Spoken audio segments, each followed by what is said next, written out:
आइए जानते हैं परिमेय संख्या के बारे में। काफ़ी इम्पोर्टेंट इस चैप्टर के ना सारे क्वेश्चंस परिमेय संख्या पे डिपेंड है। ठीक है, इसमें आपसे कहा जाएगा कि दो परिमेय संख्या, मान लीजिए कोई P और Q दो परिमेय संख्या है, इसके बीच में दो परिमेय संख्या निकालिए, 5 परिमेय संख्या निकालिए, 6 परिमेय संख्या निकालिए। तो इसके परिमेय संख्या निकालने, दो परिमेय संख्या के बीच में परिमेय संख्या निकालने के लिए कई सारे विधि है। ठीक है ना, उसमें कुछ विधि हम लोग जानेंगे जो सिंपल होगा, जो आसान होगा, जिससे हम निकाल सकेंगे, उसको सीखेंगे, है ना। तो इसे हमें सबसे पहले तो परिमेय संख्या जानना जरूरी होगा ना।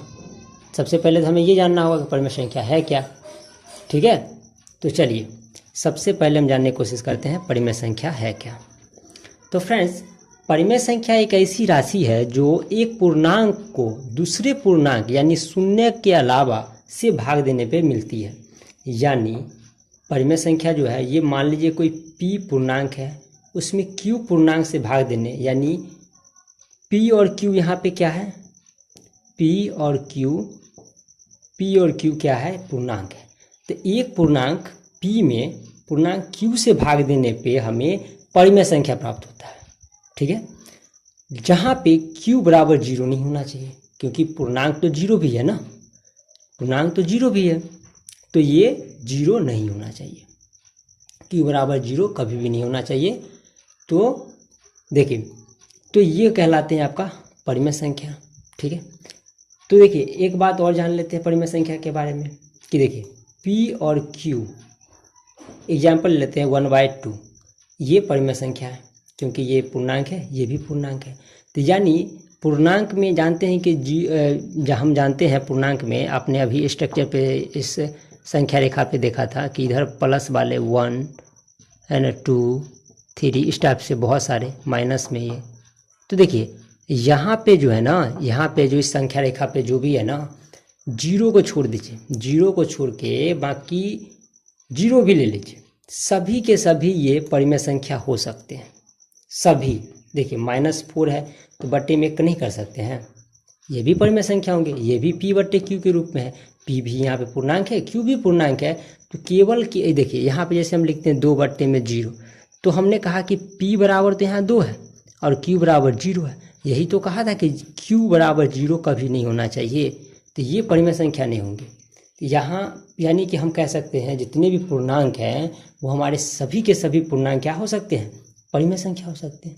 नहीं तो केवल Q बराबर 0 नहीं होना चाहिए। ठीक है, और हम बात करें, देखिए परिमेय संख्या के बारे में थोड़ा और, इसके परिमेय संख्या के समूह को ना, परिमेय संख्या के समूह को, परिमेय संख्या के समूह को कैपिटल Q से सूचित करते हैं, सूचित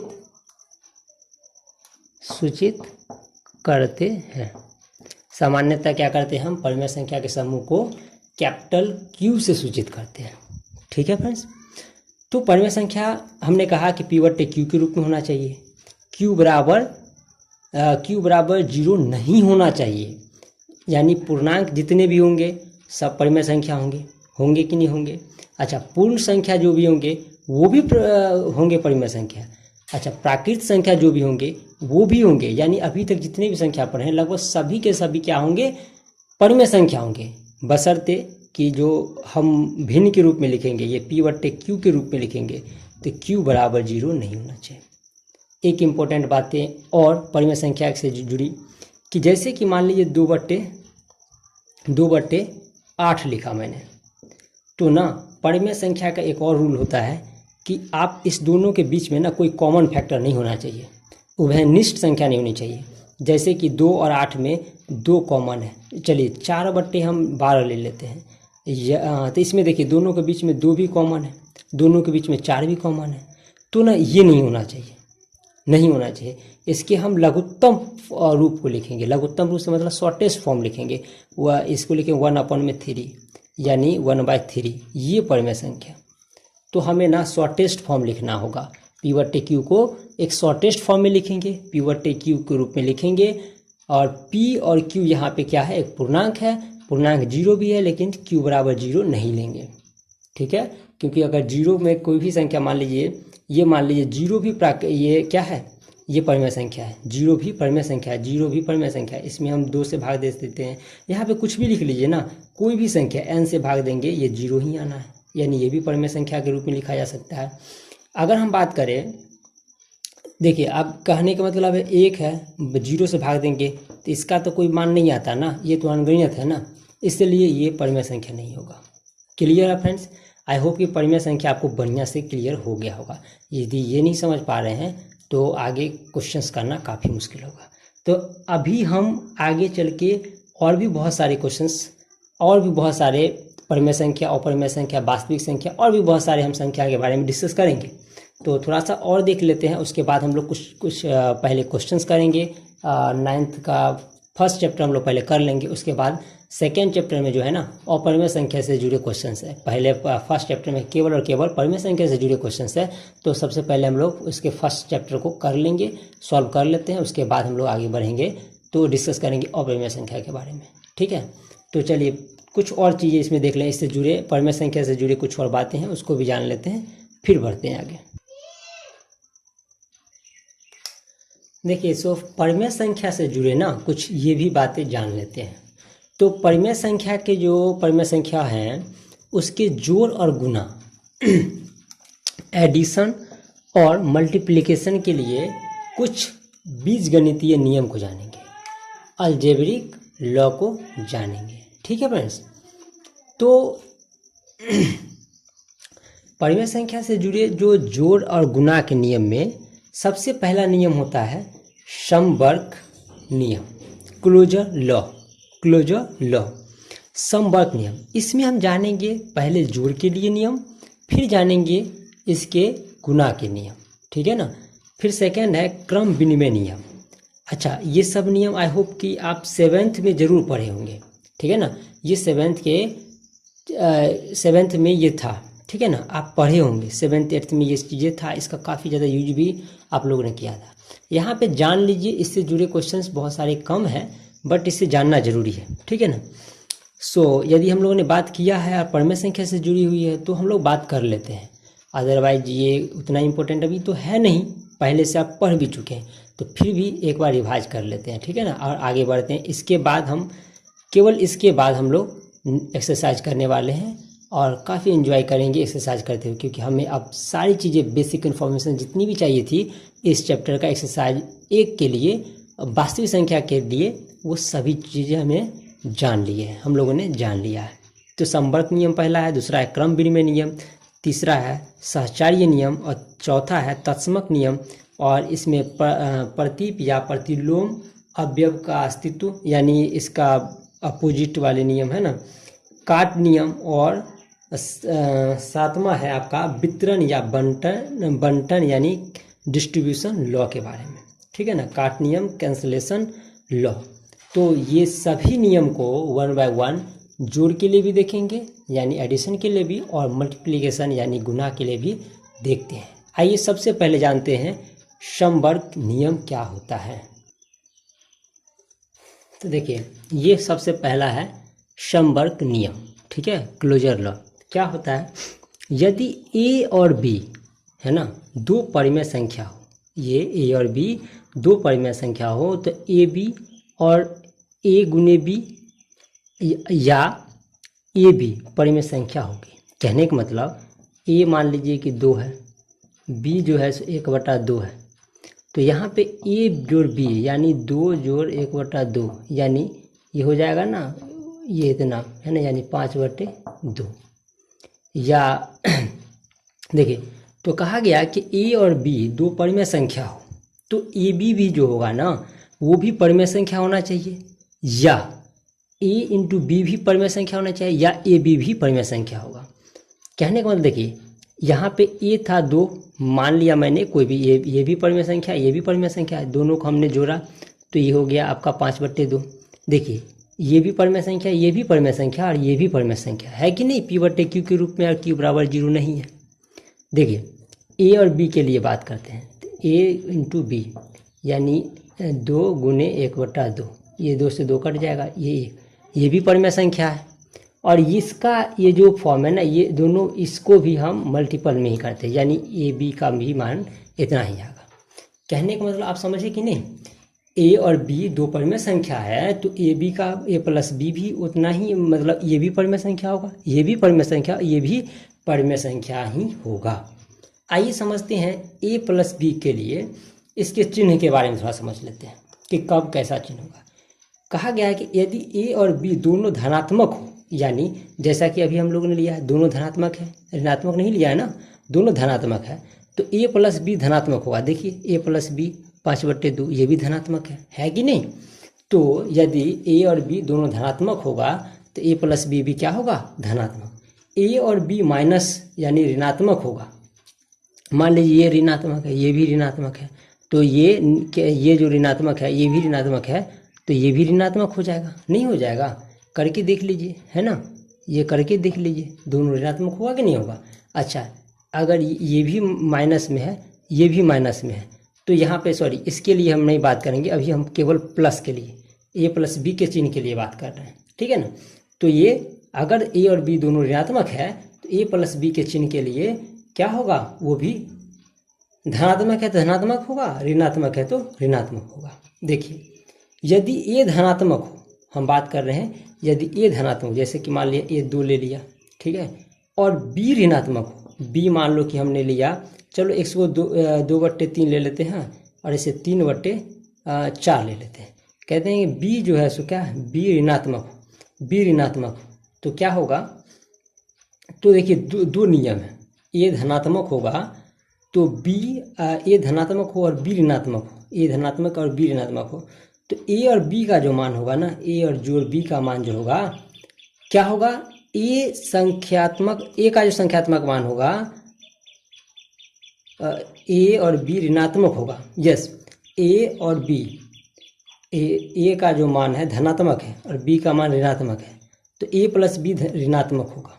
कब, जब ए का संख्यात्मक मान बी के संख्यात्मक मान से छोटा होगा। कहने का मतलब देखिए, अब हम वैल्यू चेंज कर लेते हैं, ए धनात्मक है, ये धनात्मक है, बी ऋणात्मक है, ये 5 ऋणात्मक है, तो ए प्लस बी का जो मान होगा ना वो ऋणात्मक होगा। कब, जब ए का मान जो है ना बी के मान से छोटा होगा। इस कंडीशन में देखिए ऐसा करने से 2 - 5 = 3 है ना, ठीक है। ऐसे आप ये एक इस टाइप से भी आप ले सकते हैं, है ना, इस टाइप से भी कोई भी संख्या ले सकते हैं, लेकिन बड़ा छोटा करके आपको लेना होगा, ठीक है ना। हम समझाने के लिए इस टाइप से ले लिए हैं, सिंपल।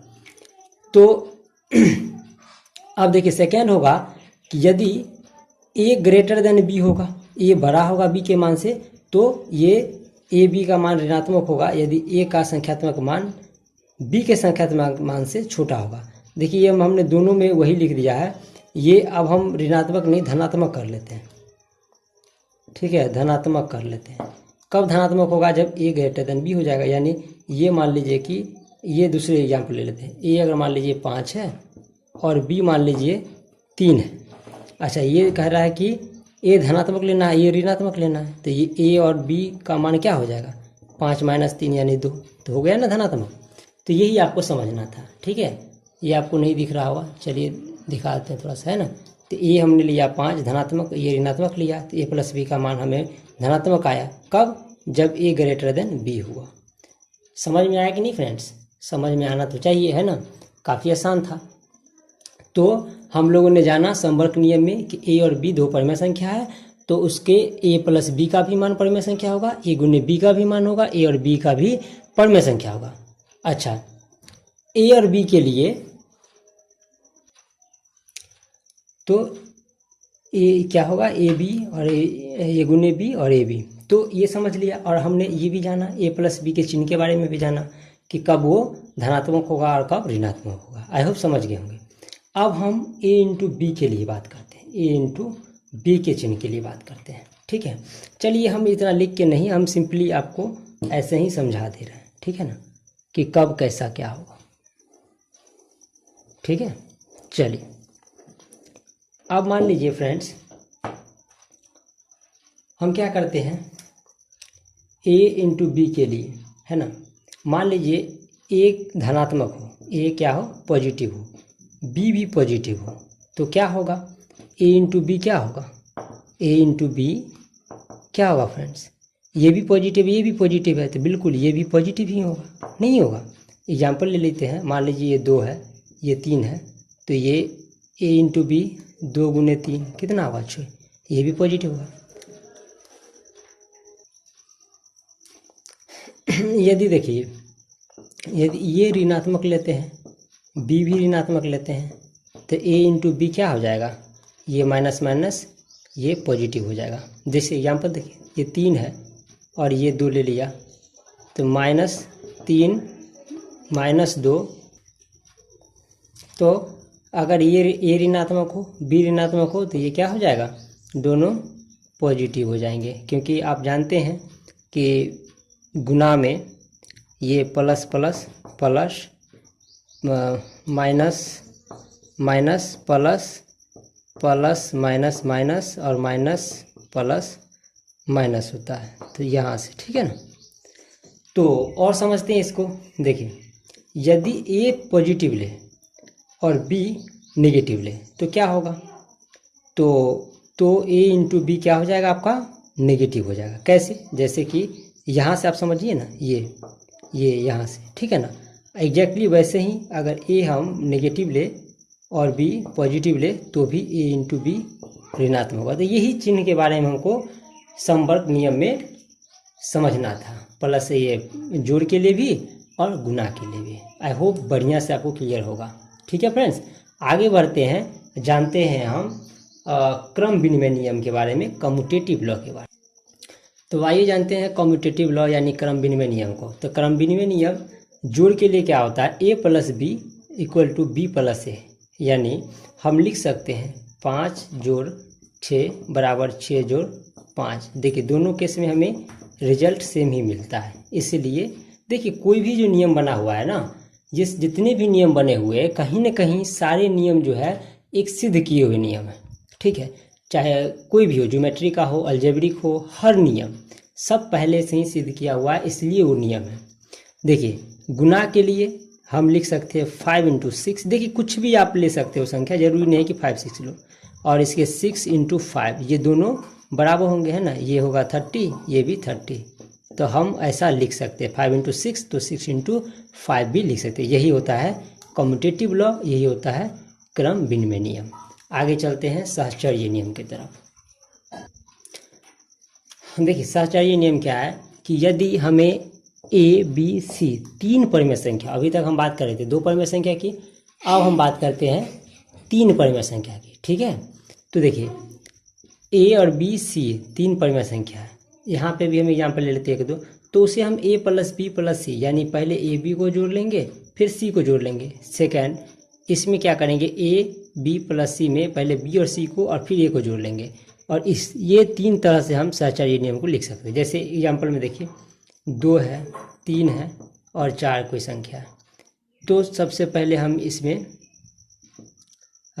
3 2 5 और 4 9 हुआ। सेम इसी तरह से 2 3 4, सबसे पहले हम क्या करते हैं, ये दोनों को जोड़ लेते हैं, 2 और ये 7, दोनों 9 हो गए। देखिए बराबर है ना, चाहे ये 2 3 4 ये भी 9 होंगे।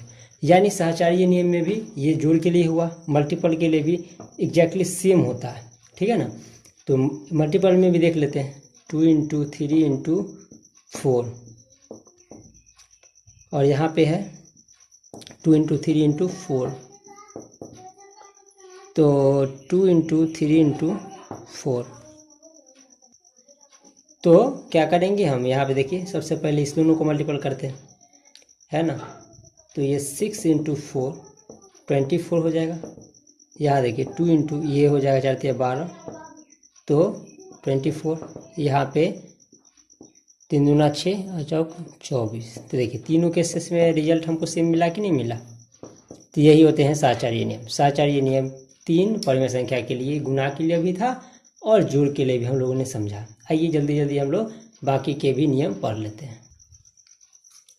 देखिए तत्समक अवयव की उपस्थिति, एग्जिस्टेंस ऑफ आइडेंटिटी एलिमेंट्स, इसमें 2 परिमेय संख्या लेते हैं 0 और 1 को, तो जोड़ के नियम में क्या होता है फ्रेंड्स, जोड़ में कि a जोड़ 0 0 जोड़ a बराबर a होगा, ठीक है ना।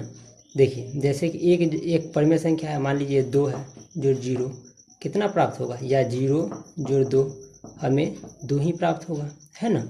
ऐसे ही सेम इसमें लेते हैं 2 × 1 = 1 × 2 = 2 होगा। तो ये तो हम तत्समक नियम में, अगर तत्समक नियम की पहचान करना हो तो कुछ इस फॉर्मेट में बात करेंगे। आइए समझते हैं नेक्स्ट रूल को। आइए समझते हैं प्रतीप या प्रतिलोम अवयवों का अस्तित्व, existence of inverse elements. Inverse है ना। देखिए आपसे क्वेश्चंस रहता है फ्रेंड्स कि कोई भी संख्या जैसे 2 दिया हुआ है, इसका इनवर्स लिखना होता है जोड़ के लिए। तो जोड़ में होता है किसी 2 संख्या का जो इनवर्स होता है वो 0 होता है, ठीक है ना। और मल्टीपल में किसी भी 2 संख्या का इनवर्स क्या होता है, 1 के बराबर होता है, ठीक है।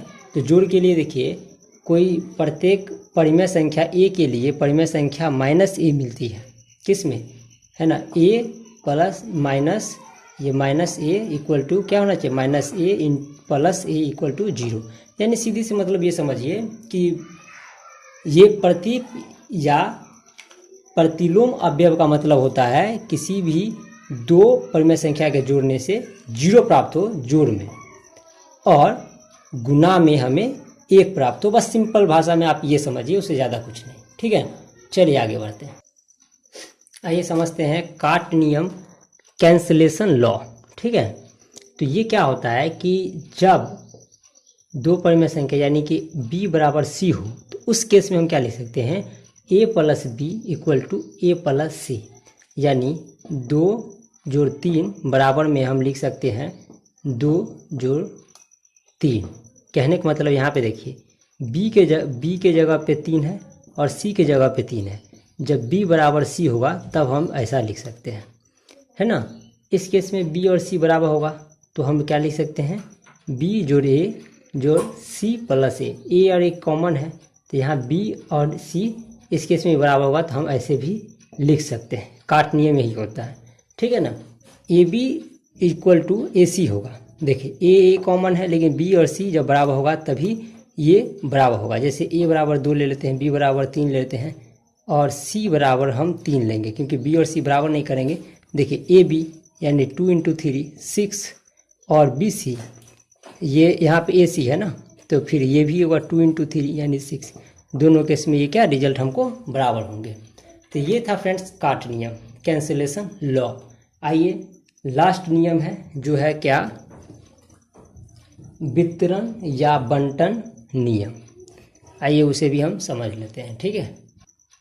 तो ये आपका लास्ट है ना, वितरण नियम या बंटन नियम, दोनों सेम ही होता है, डिस्ट्रीब्यूटिव लॉ बोलते हैं इसे। जब यहाँ पे a b c 3 परिमेय संख्या लेंगे तो उस कंडीशन में हम लिख सकते हैं a × b + c, और इसे हम लिख सकते हैं ab प्लस ac, और इसमें हम b + c को × a को लिख सकते हैं ba + ca। देखते हैं कि यहाँ पर लिखे a बराबर 2 ले लेते हैं, b बराबर 3 ले लेते हैं, c बराबर 4 ले लेते हैं। देखिए फर्स्ट में हम देते हैं मान, तो ये 2 3 जोड़ 4, देखिए दोनों को जोड़ेंगे तो ये 2 × क्या लिखाएंगे 7, तो ये होगा 14। अच्छा देखिए इस साइड देखते हैं, a × b यानी 2 × 3 प्लस a × c यानी 2 × 4। देखिए ये 6 हो जाएगा और ये कितना हो जाएगा 8, दोनों मिलकर कितना 14। दोनों का रिजल्ट समान हुआ तो हम ऐसा लिख सकते हैं, ठीक है ना। सेम एग्जैक्टली इसमें भी करेंगे तो आपको सेम मिलेगा। तो यहाँ तक हम लोगों ने जितने भी बेसिक चीज़ें था ये फर्स्ट चैप्टर का सारी चीज़ जान ली है। अब है परिमेय संख्या को संख्या रेखा पर दिखाना, ठीक है। तो ये हम अब क्वेश्चंस में ही देखेंगे। ताइए फर्स्ट चैप्टर का कुछ क्वेश्चन आंसर करते हैं। वैसे तो वीडियो बहुत लंबा हो चुका है, बट कुछ क्वेश्चन आंसर कर लेते हैं और नेक्स्ट पार्ट में हम लोग सारे क्वेश्चंस कर लेंगे। आइए बढ़ते हैं फर्स्ट क्वेश्चन की तरफ। तो ये एक्सरसाइज, ये जो है फ्रेंड्स एक्सरसाइज यानी प्रश्नावली 1A का क्वेश्चन है, ठीक है, 1A का क्वेश्चन है। तो जिसमें फर्स्ट क्वेश्चन है नीचे दिए गए कथनों में सत्य और असत्य कथनों की पहचान करें। इसमें जो कथन ये जो दिए गए हैं ए से लेके एफ तक, इसे पता करना है कि सत्य है क्या असत्य है। और अभी तक हम लोगों ने जो भी बेसिक थ्योरी पढ़ा है ना, केवल उसी पे बेस्ड है। अगर आपने बढ़िया से मेरे क्लास को सुना है, समझा है, तो मुझे उम्मीद है कि आप A to Z क्वेश्चन पूरे फैक्ट के साथ कि ऐसा क्यों है आप बताएंगे, है ना। हम नहीं बताएंगे, आप खुद बताएंगे। तो चलिए, पहला क्वेश्चन जो है कहता है प्रत्येक पूर्णांक एक परिमेय संख्या है। प्रत्येक पूर्णांक, मैं बात कर रहा हूँ पूर्णांक का। देखिए पूर्णांक क्या था, पूर्णांक 0 +1 +2 इधर डॉट डॉट -1 -2, इस डॉट डॉट का मतलब है फ्रेंड्स इधर बहुत सारे संख्या, जहाँ तक आप गिन सकते हैं ना, ये बहुत सारे संख्या। तो देखिए, क्या हमने ये नहीं कहा था कि ये जितने भी पूर्णांक हैं सभी के सभी परिमेय संख्या है? तो बिल्कुल, ये जितने भी पूर्णांक है सभी परिमेय संख्या होंगे, ठीक है।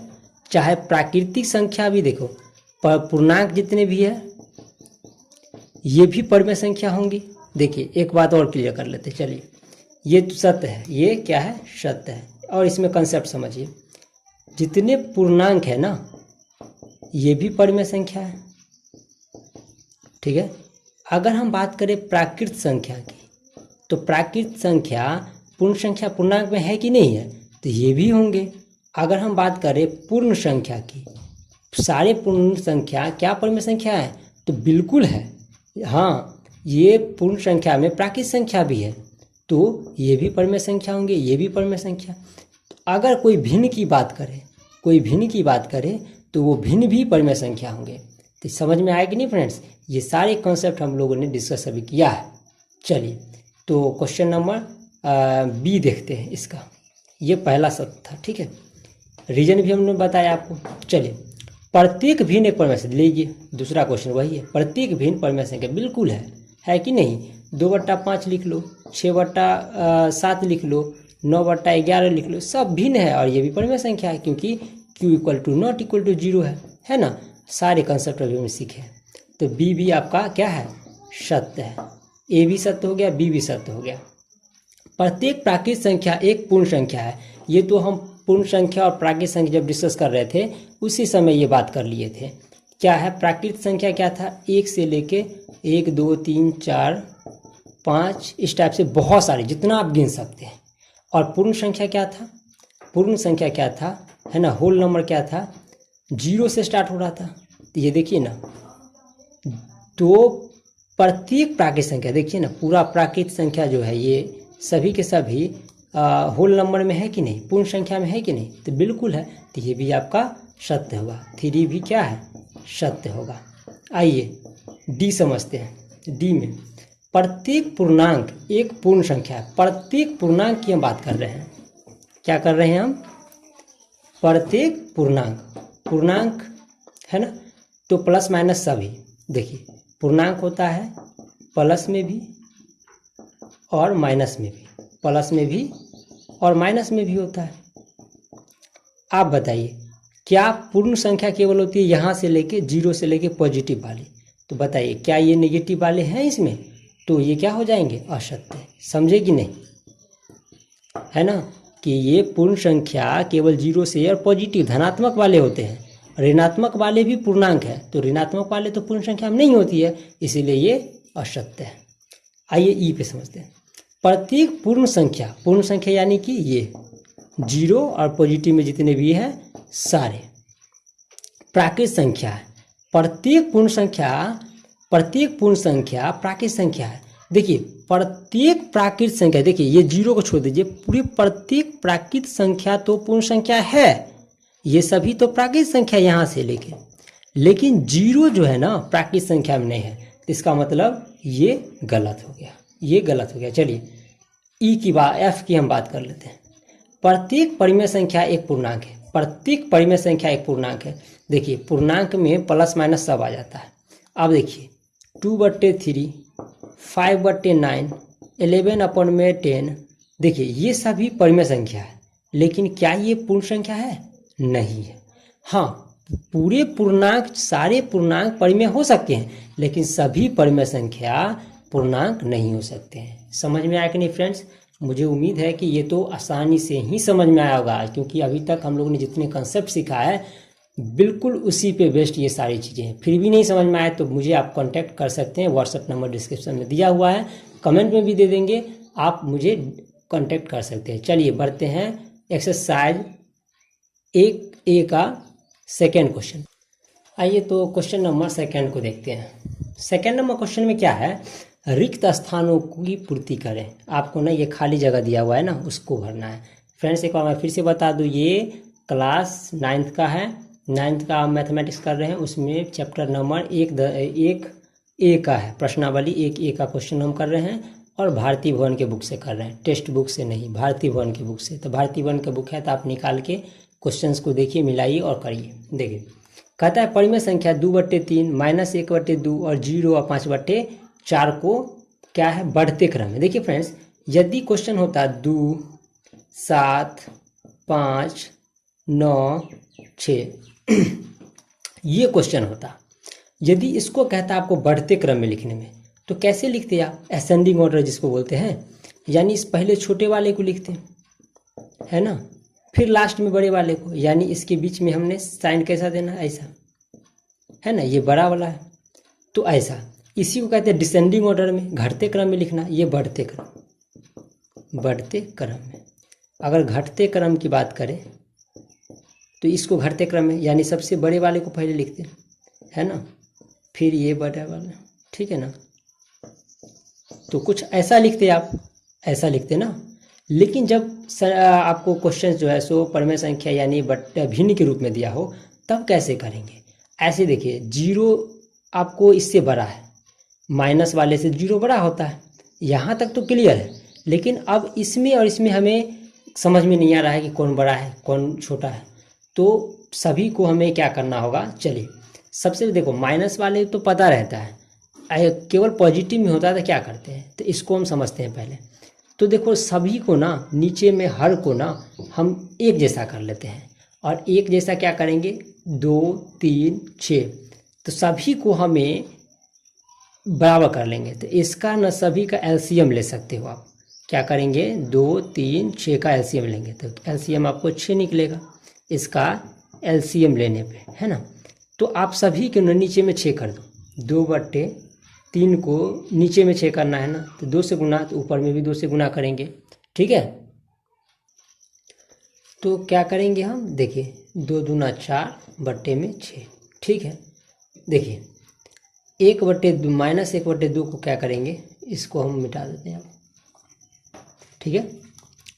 -1/2 को हमें नीचे में 6 करना है ना, 3 से गुना करेंगे, ठीक है।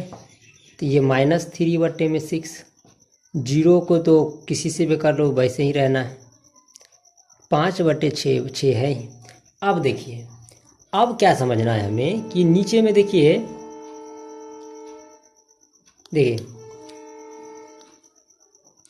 अब हमें क्या समझना है कि नीचे में देखिए सभी के नीचे में 6 हो गया कि नहीं हो गया, इसके भी ले लो चलो। तो अब हमें ये देखना है कि अगर नीचे में सभी बराबर है, नीचे में अगर सभी बराबर है तो ऊपर में जो बड़ा होगा वो सबसे बड़ा होगा, और ऊपर में जो छोटा होगा वो सबसे छोटा होगा। तो देखिए सबसे बड़ा में अगर बात करें तो कौन है, ये सबसे बड़ा है ना। सबसे छोटा की बात करें तो माइनस वाला सबसे छोटा है, और उसके बाद उससे छोटा ये है, और उससे बड़ा ये है ना। तो सबसे छोटा हो जाएगा ये -3/6, है ना, और इससे बड़ा हो जाएगा ये 0, इससे बड़ा हो जाएगा ये 4/6, और ये हो जाएगा 5/6। अब इसके ओरिजिनल रूप में लिख दो जैसे पहले था। तो ये -3/6 किसका था, -1/2 का, 0 वही था, 4/6 किसका था, 2/3 का, और ये 5/6 से। देखिए देखिए आपको लग रहा होगा कि हम 2 बार लिखे हैं, भाग दे के नहीं कर सकते थे, कर सकते थे, लेकिन इसमें क्या है ना कि बड़े से बड़े क्वेश्चंस को भी करने में ना क्या होगा कि आपको गलतियां बहुत कम होगी, नहीं के बराबर, इसीलिए मैंने ऐसा बताया आपको। क्लियर है फ्रेंड्स। तो चलिए नेक्स्ट क्वेश्चन की तरफ बढ़ते हैं। तो देखिए नेक्स्ट क्वेश्चन, जैसे हमने इसको किया वैसे ही इसको भी आप कीजिए, है ना। चलिए तो इसको मिटा लेते हैं। फिर देखिए 3, 4, 3 और 2 का एलसीएम लेंगे तो क्या हो जाएगा, इसका एलसीएम हो जाएगा 12, ठीक है ना। आप करके देखिएगा, एलसीएम 12 हो जाएगा। 3/4, 4/3, 5/2, इस सबको नीचे में 12 करना है। तो इसको हम 3 से करेंगे, ऊपर भी 3 से करेंगे, नीचे 4 से तो ऊपर भी 4 से, ये किस 12 करने के लिए 6 से तो ऊपर भी 6 से। देखिए ऐसा करने से ये 9/12 हुआ, ये 16/12 हुआ, और ये 25 में कितना हुआ, 12 हुआ। अब हमने कहा था कि जो ऊपर में बड़ा होगा वो सबसे बड़ा होगा, है कि नहीं। ये थोड़ा एक जैसे 67 के दिख रहा होगा, ये 9/12, 16/12, और ये 25 ये 12। तो ऐसा आया। हमने कहा था जो ऊपर में बड़ा होगा वो बड़ा होगा, तो इसमें सबसे बड़ा ये है, उसके छोटा ये है, उससे छोटा ये है।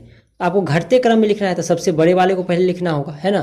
तो सबसे बड़ा तो ये है ना, 25/12। जो 25/12 है कि ओरिजिनल क्या है, ये 5/2, है ना। तो देखिए ये हो गया सबसे बड़ा। उसके बाद बड़ा क्या है, ये 4/3, ये 4/3, और उससे बड़ा क्या है, ये सॉरी छोटा क्या है, 9/12 यानी कि 3/4। तो ऐसे आप कर सकते हैं। तो कोई भी क्वेश्चन हो आप कर लेंगे। ऐसे क्वेश्चंस आप साधित प्रश्न में दिए गए हैं, वो उसे प्रैक्टिस कीजिए, या कुछ भी अपने मन से कोई भी क्वेश्चंस लेके 5/9, है ना, 7/11, 2/3। अब इसे आप असेंडिंग डिसेंडिंग दोनों ऑर्डर में करके मुझे कमेंट कीजिए, ठीक है ना। देखिए ऐसा इसलिए मैं बता रहा हूँ, ऐसा करने से आपको क्लियर होगा। अदरवाइज भाग दे कीजिए, टाइम लगेगा, लेकिन इसमें कन्फर्म रहेंगे, आपको कोई गलती नहीं होनी है। तो चलिए क्वेश्चन नंबर 3 देखते हैं।